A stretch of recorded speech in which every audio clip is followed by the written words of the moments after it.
Voilà, après la présentation du livre de Juge, on va entrer dans le texte pour la première introduction. Ouais, c'est un livre assez particulier qui propose deux introductions.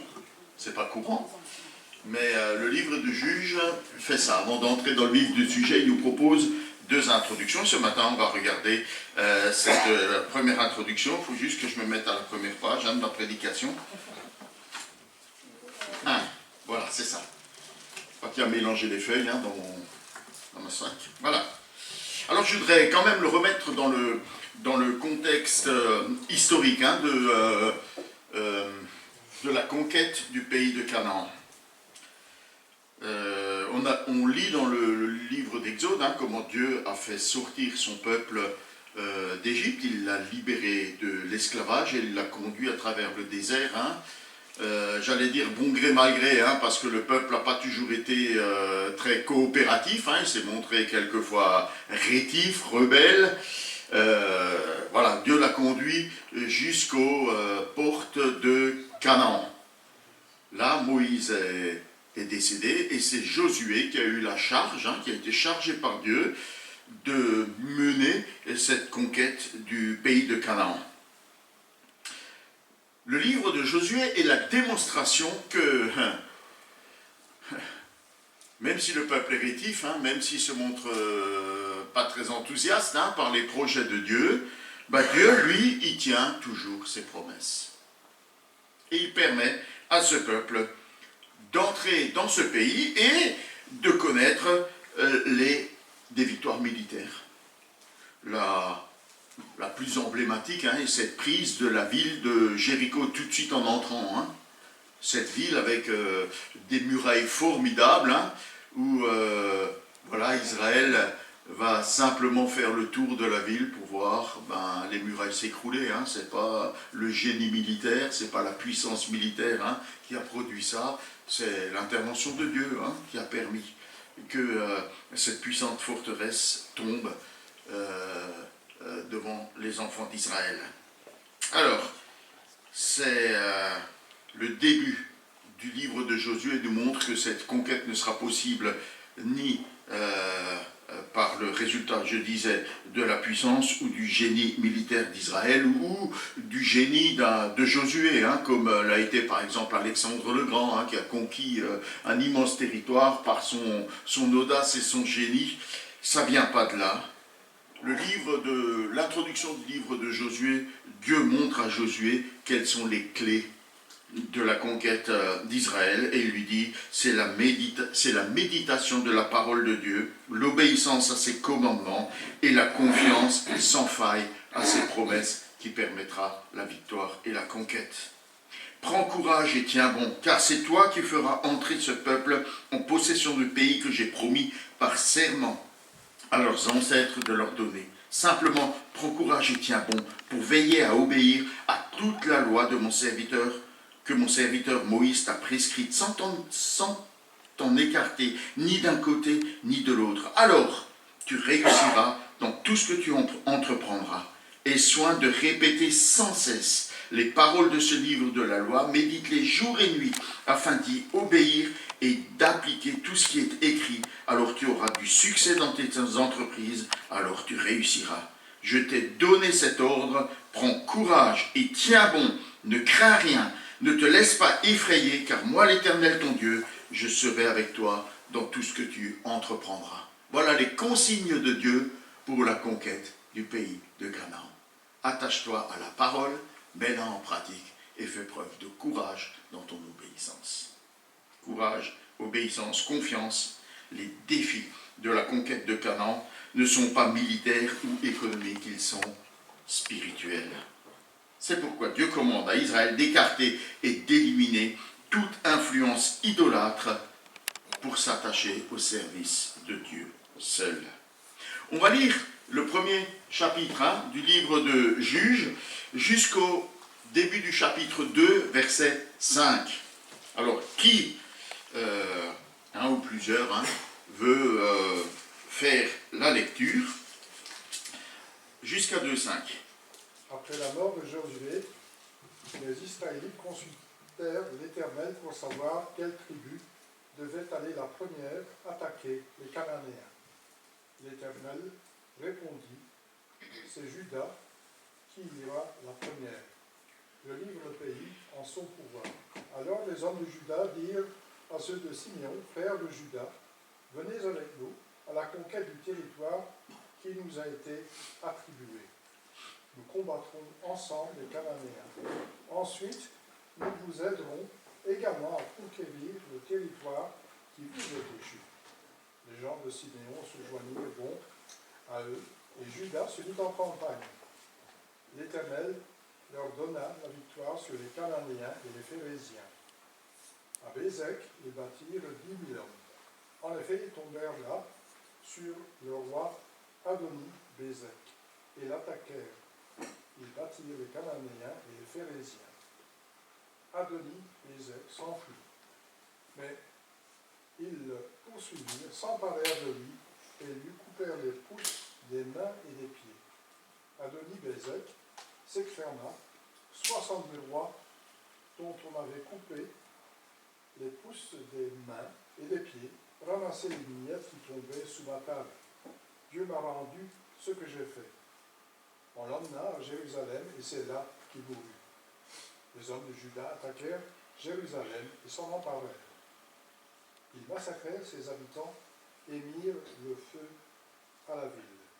Ensuite, ils partirent combattre les Cananéens qui occupaient la région montagneuse, le Négev et le bas-pays. Juda marcha aussi contre les Cananéens qui habitaient Hébron, dont le nom était autrefois Kiriath Arba. Ils bâtirent Sheshai, Aïman et Talmaï. De là, ils partirent attaquer les habitants de Débir, appelé autrefois Kiriath Sefer. Caleb promit sa fille Aksa en mariage à celui qui battrait et prendrait Kiriath Sefer. Ce fut son neveu Othniel, fils de Kénaz, le frère cadet de Caleb, qui s'en empara. Et Caleb lui donna sa fille Aksa en mariage.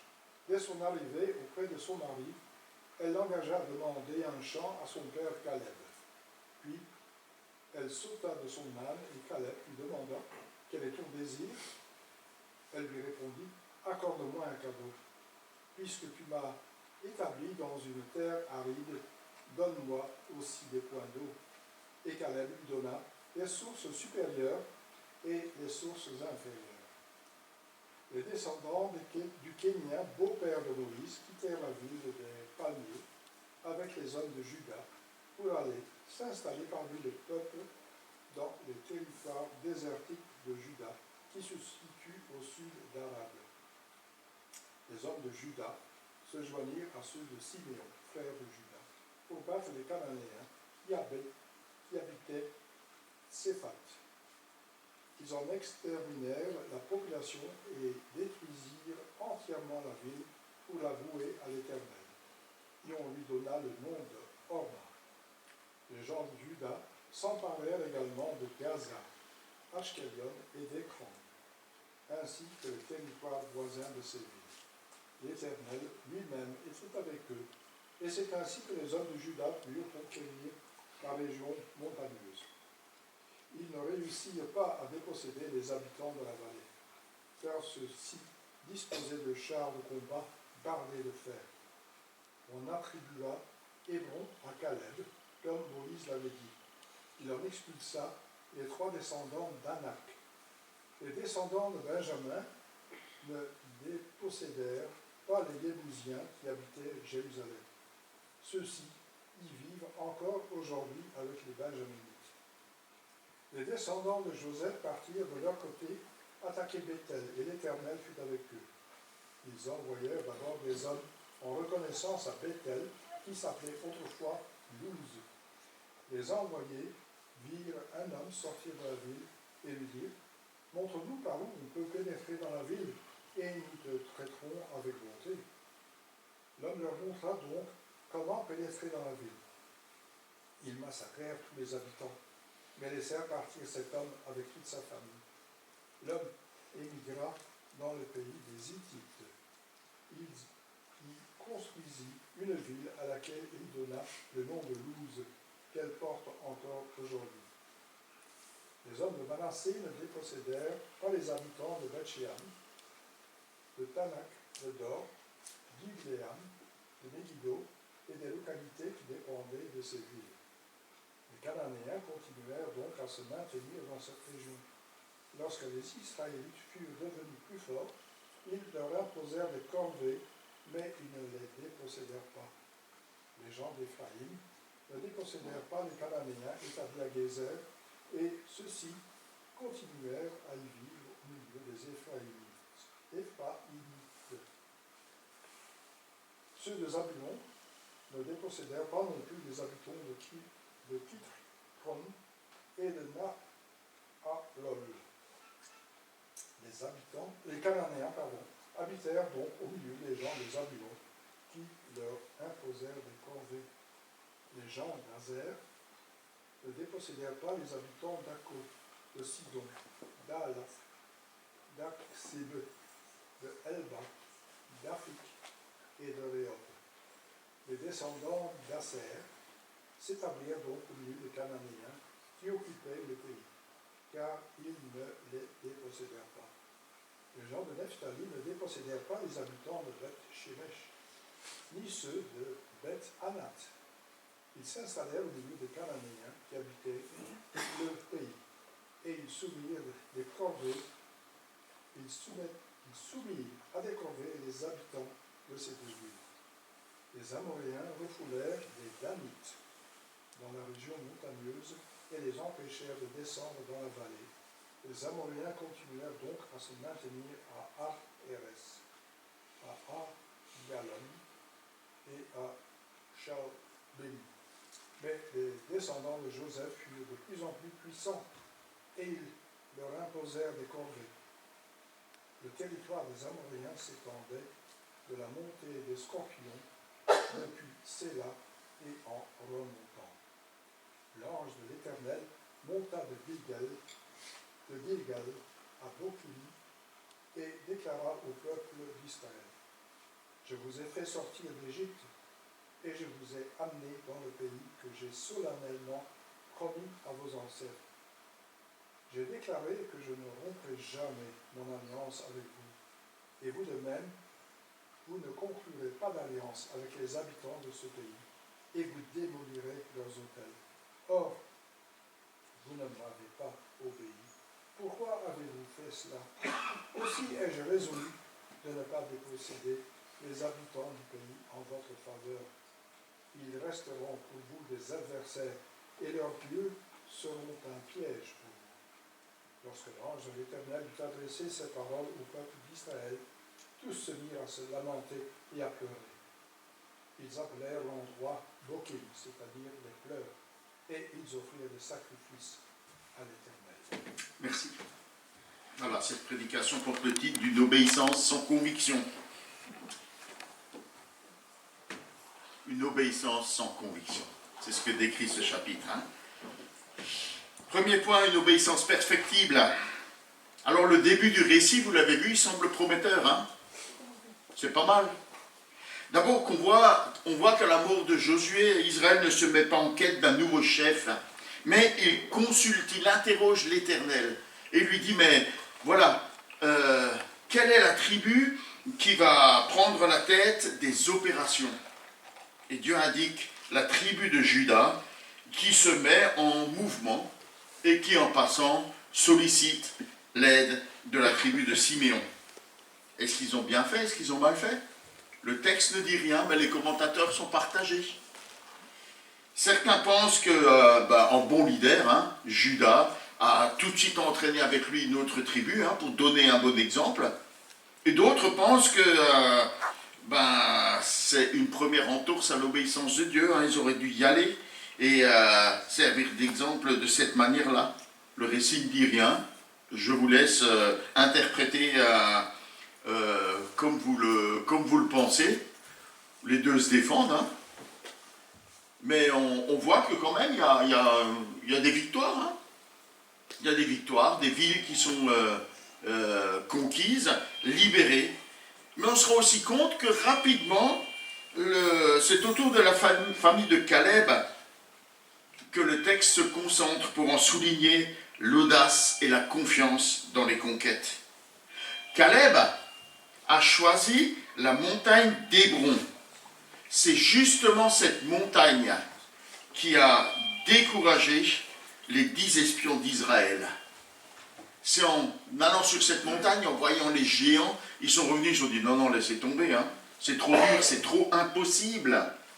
Et d'ailleurs, le texte souligne, hein, il a chassé les fils d'Anak. Les fils d'Anak, ben, ce sont des géants. Ce sont des hommes à la posture imposante, hein, des hommes effrayants, des hommes rompus à l'art de la guerre. Il triomphe de ces fils d'Anak, les géants qui vivent dans ces lieux. Et puis, il est soucieux de trouver à sa fille un mari qui ait, la même énergie, la même confiance, la même audace que lui. Et puis, il promet à celui qui va conquérir la ville de Kiryat Sefer, chapeau, hein, Gabriel, pour ta lecture de tous ces noms compliqués. Il y en avait, hein. Vous avez vu toutes ces villes qui ont été égrenées, hein. Othniel va se montrer à la hauteur, hein. Il va être valeureux, lui, il va y aller, il va conquérir. Hein. Et puis, il va obtenir la main d'Aksa, la fille de Caleb. Cette famille montre son désir de fidélité à l'Éternel par une obéissance courageuse, une confiance dans les promesses de Dieu. C'est impossible, alors on l'a fait avec l'aide de l'Éternel. Hein.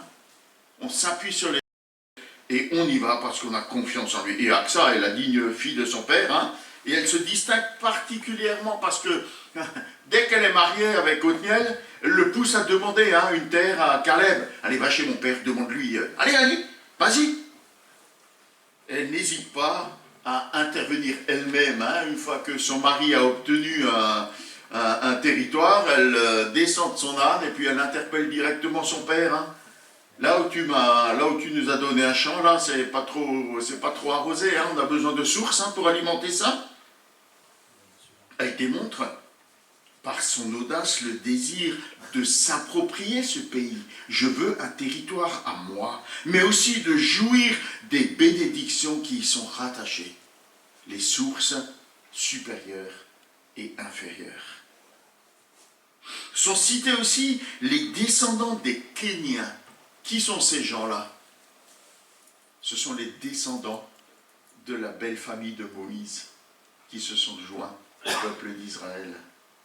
Et ils vont montrer également leur confiance en Dieu en s'installant dans la plaine désertique du pays de Juda. Et alors c'est intéressant que l'auteur il fasse le focus sur ces personnes,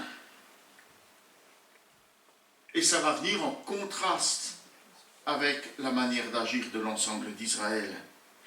C'est comme s'il voulait les citer en exemple, une femme et des étrangers qui font preuve d'une foi réelle, d'une confiance radicale, d'une obéissance radicale. Eux, ils ont confiance en l'Éternel, une femme des étrangers.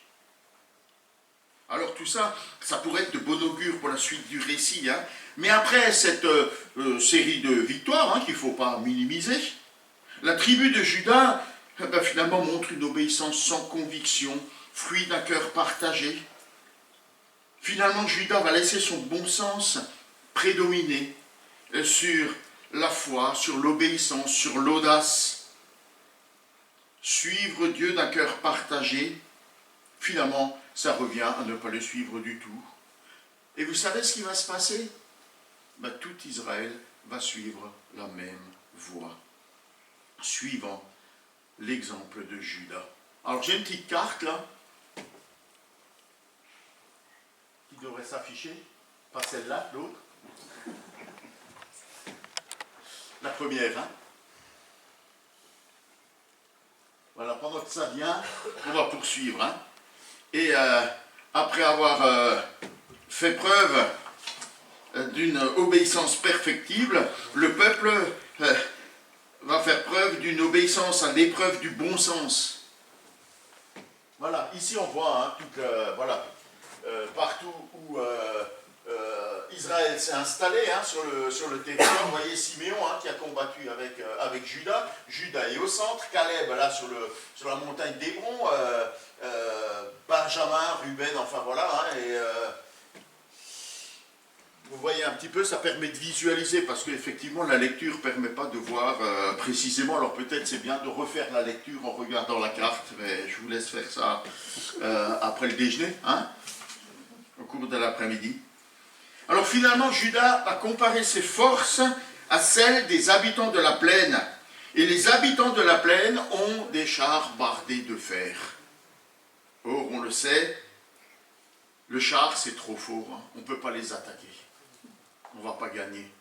C'est sûr, Les géants, ça a été, mais les chars, non, ça ne va pas. On n'est pas de taille, les murailles de Jéricho, ça a été, les géants, ça a été, mais les chars, ça ne va pas.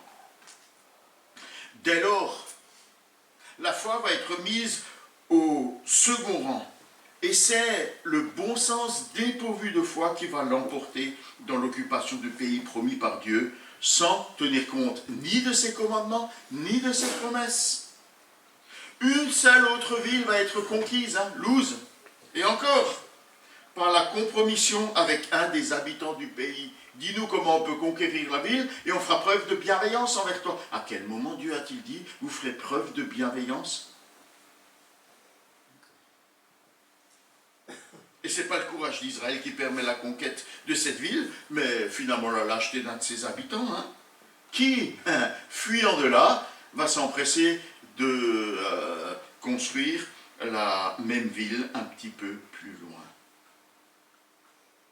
Après, le texte, il est absolument accablant.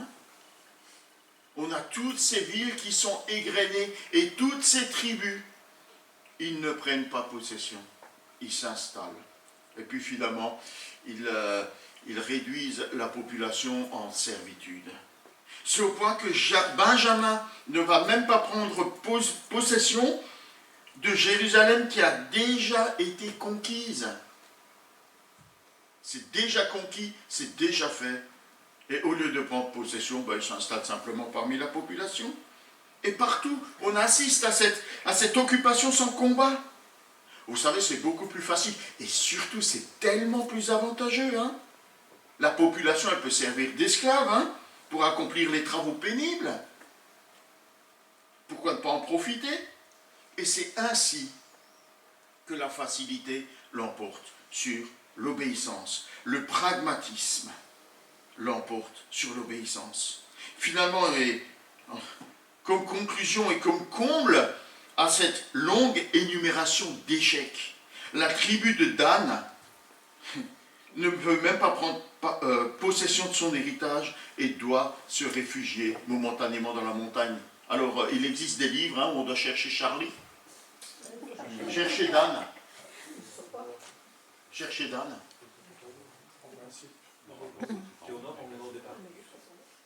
Il n'y a pas d'âne, ils n'ont pas de territoire, ils se réfugient dans la montagne.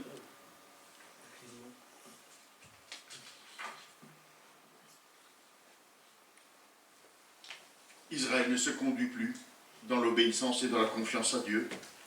Le peuple ne compte plus sur Dieu, mais sur lui-même. Il choisit les options qui s'imposent à son bon sens et à la facilité, à sa force comparée à la force présumée des peuples présents sur le territoire.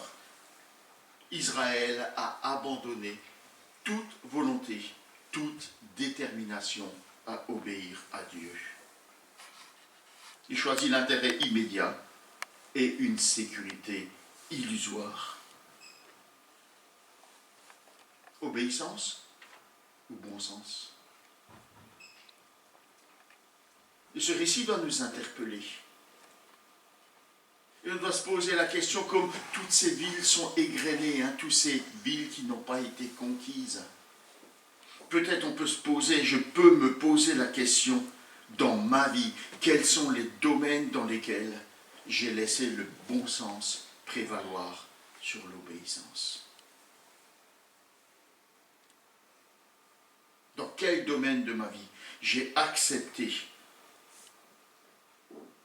de vivre le compromis avec les idoles.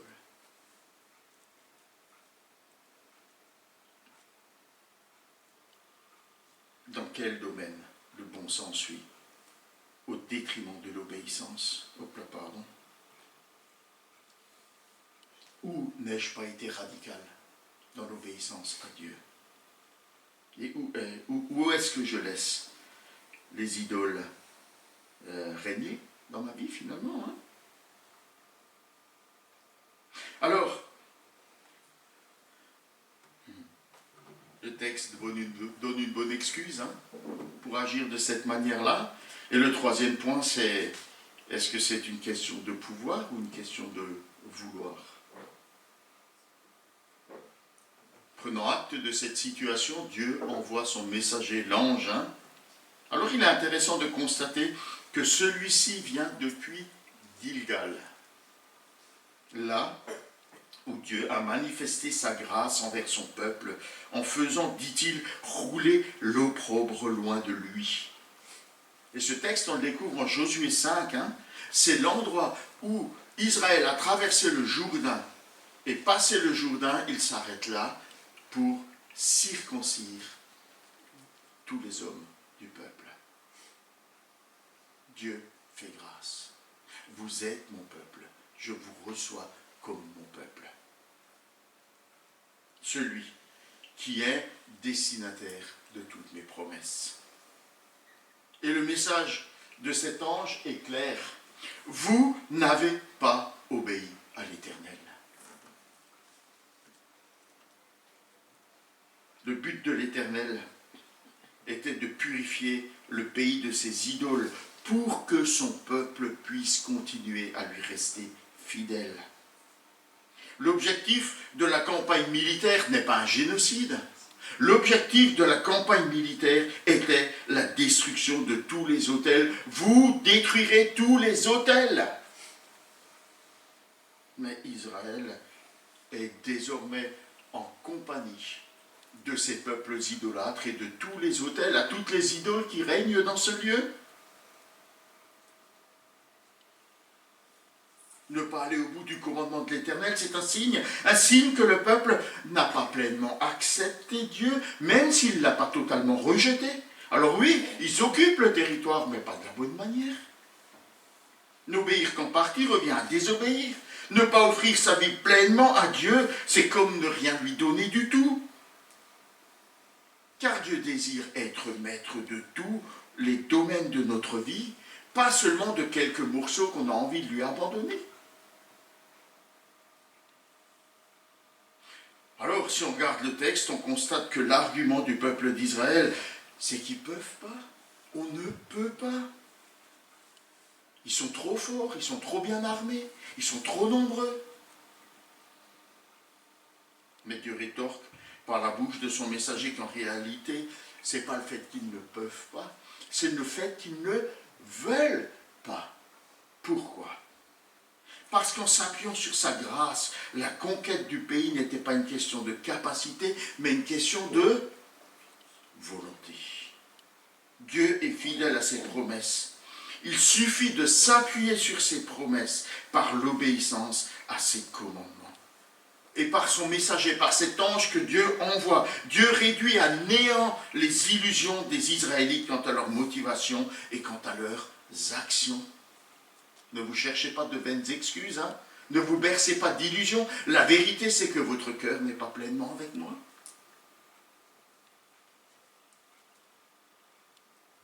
Nous aussi, nous sommes de la même manière confrontés à cette illusion concernant nos désobéissances à Dieu.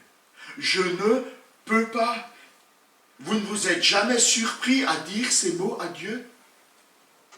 Les dire à un frère, de vous les dire à vous-même. Ah Seigneur, je voudrais bien. Mais tu sais, je ne peux pas. Je ne peux pas.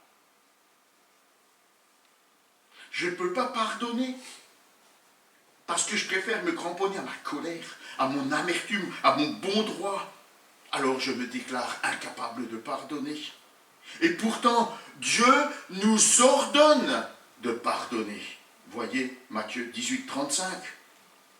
Et si Dieu nous l'ordonne, ça veut dire qu'il est possible de dépasser notre colère, de dépasser notre amertume, d'abandonner notre bon droit et de laisser l'Évangile adoucir notre cœur pour nous permettre de nous comporter comme si la faute n'avait jamais été commise contre nous. C'est ainsi que Dieu agit envers nous.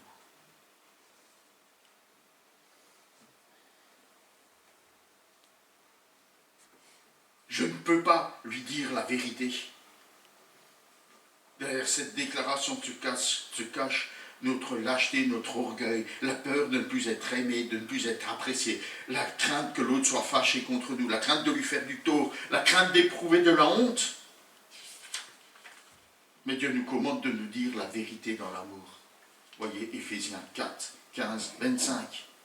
Parce que c'est la vérité qui nous libère. Et c'est en nous disant la vérité aux uns et aux autres, dans l'amour, que nous grandissons et que nous mûrissons en Jésus-Christ. Je ne peux pas résister au péché. Je ne peux pas résister à la tentation. Il est plus fort que moi. Alors nous devons être prudents dans ce domaine, parce qu'il est vrai que le péché peut nous entraîner dans une dépendance dont nous avons du mal à nous sortir par nous-mêmes. Mais ce que nous pouvons faire, c'est le reconnaître. Ce que nous pouvons faire, c'est reconnaître notre problème, demander de l'aide, crier à Dieu dans l'humilité, afin qu'il nous fasse grâce pour nous libérer et nous transformer. On peut se tourner vers une personne de confiance. Dieu prévoit une issue à la tentation. Voyez 1 Corinthiens 10, 13. Aucun péché selon Dieu n'est inéluctable ou irrésistible. Aucun péché n'est inéluctable ou irrésistible. Malheureusement, nous préférons nous justifier en continuant à désobéir plutôt qu'à chercher à nous libérer honnêtement de l'emprise du péché. Alors ce texte nous questionne, il me questionne, comment est-ce que je gère mon manque de volonté à obéir à Dieu?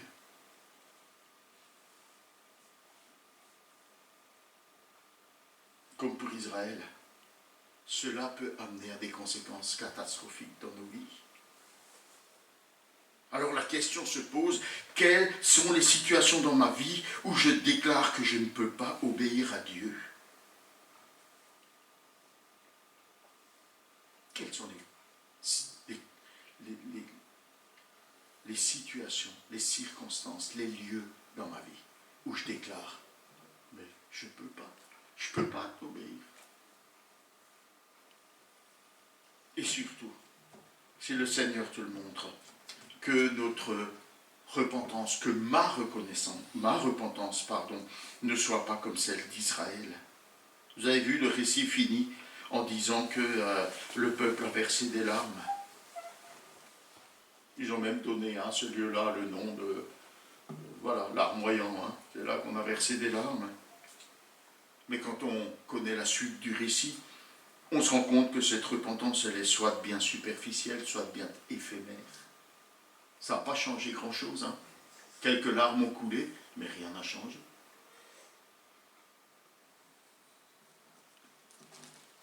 Le messager de Dieu met en lumière la tension entre ce que Dieu déclare et ce qu'il a résolu.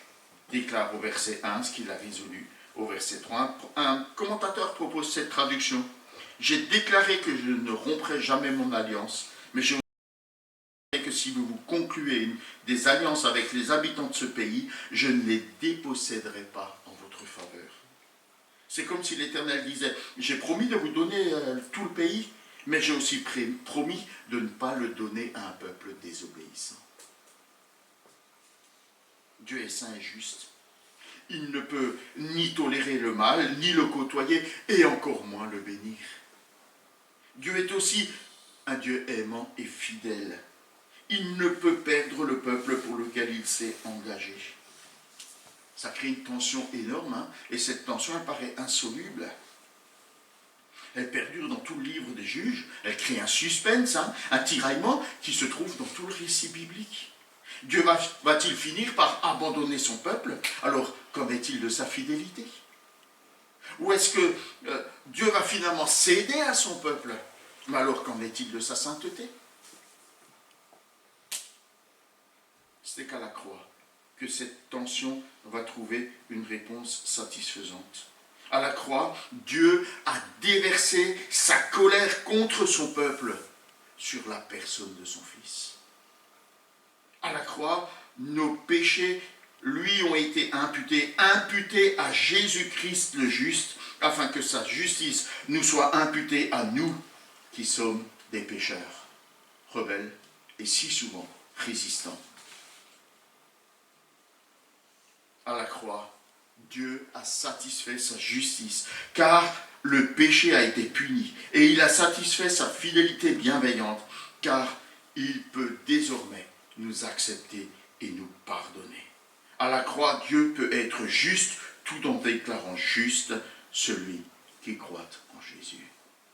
C'est le seul moyen par lequel Dieu peut nous aimer à la fois de manière conditionnelle et inconditionnelle.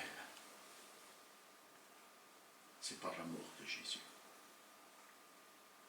Parce que sans l'évangile de Jésus-Christ mort à la croix, soit nous nous complaisons dans notre péché, soit nous sommes écrasés par le poids de notre culpabilité et de la crainte. À la croix, cette tension est résolue de sorte que nous pouvons vivre pardonnés et obéissants, même si nous sommes toujours pécheurs et désobéissants. À la croix, nous pouvons nous accepter tels que nous sommes, sans être orgueilleux et sans nous remettre en question, sans être écrasés. Et on peut se remettre en question, sans être écrasés. Nous pouvons donc obéir à Dieu et le suivre avec confiance et avec audace, parce que Dieu est toujours fidèle. C'est ainsi que la victoire et le repos de Jésus-Christ nous sont assurés. Non en comptant sur nos propres forces, mais en méditant la parole de Dieu, en comptant sur ses promesses et en faisant preuve de courage dans notre obéissance. Alors, contrairement à mon habitude, habituellement je propose un chant pour clôturer la prédication. Je vous propose un temps de méditation pour réfléchir. Où sont les lieux où j'ai laissé le bon sens prédominer sur l'obéissance? De quels sont les domaines de ma vie dans lesquels je dis à Dieu, je ne peux pas? Prenons quelques minutes pour laisser le Seigneur sonder nos cœurs. Et je conclurai. Honte à ceux qui sans raison sont traîtres. Ô Éternel, montre-moi le chemin, enseigne-moi. Quelle est la voie que tu veux que je suive? Dirige-moi selon ta vérité et instruis-moi. Car c'est toi, le Dieu qui me sauve, et je m'attends à toi à longueur de journée. Ô Éternel, veuille agir en fonction de la compassion et de l'amour qui te caractérisent depuis toujours. Ne tiens plus compte de ces péchés de ma jeunesse, de mes fautes passées, mais traite-moi selon ta grâce, car tu es bon, ô Éternel. Oui, l'Éternel est bon, et il est juste. Il indique aux pécheurs le chemin qu'il faut suivre. Les humbles, il les guide sur le sentier du droit. Il leur enseigne le chemin qu'il prescrit. Toutes les voies de l'Éternel sont amour et fidélité pour ceux qui sont fidèles à son alliance et obéissent à ses commandements. Pour l'amour de ton nom, ô Éternel, pardonne mon péché, qui est si grand. À l'homme qui le craint, l'Éternel montre la voie qu'il doit choisir. Il le fait vivre dans le bonheur et sa postérité possède le pays. L'Éternel confie ses desseins aux hommes qui le craignent et il les instruit de son alliance. Mes yeux sont constamment tournés vers l'Éternel, car c'est lui qui dégage mes pieds pris au filet. Regarde-moi, ô Éternel, et fais-moi grâce, car je suis seul et malheureux. Mon cœur est dans l'angoisse. Délivre-moi de mes tourments. Vois ma misère et ma souffrance. Pardonne-moi tous mes péchés. Oh, vois combien mes ennemis sont en grand nombre. et quelle haine violente ils ont pour moi.